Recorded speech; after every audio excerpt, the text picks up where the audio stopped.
All right, let's take a look at SPY on the monthly chart. So similar to our SPX chart, if you watch that one, we're going to kind of go over the same things. When we're looking at this, when we're looking left, you can see that we definitely got a wick up here, we wicked up here, and this time we finally got a little push and hold so far, right?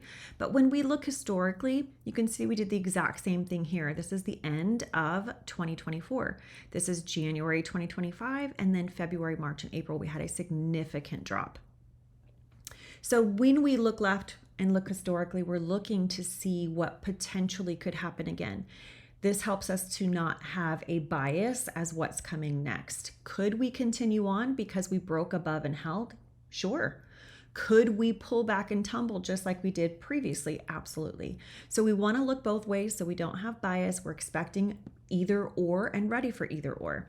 So let's see if this continues and we hold above our previous monthly candle. We could pull back and test that high and then get a push higher, or we could get a wick pullback like we did here. So let's look at our weekly. We did get the breakout above. We are holding nicely. We closed above, which means we could see more upside to follow.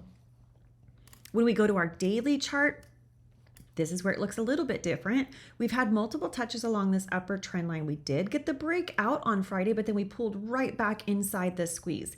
This squeeze is typically a signal for a potential reversal setting up. We have plenty of room to move inside of here. So this week is OPEX. It's also CPI and PPI. We could get that tug of war like we normally do, just kind of inside this range before we see actual direction. So be patient this week. If you're not a scalper, size way down. Be really mindful that we could just chop inside this range. Again, it's a significant range, but let's see what the market gives us this week. For long-term direction, I'd like to see us hold above here and get some continuation. If we're going to tumble back down, we have plenty of room to actually get that pullback before we even test that lower trend line. So these are areas that I'm just going to be mindful of and watching for. We could get that break and continuation above. We could get a pullback since we have tested this trend line. And each time we typically test it, we get a nice big rejection.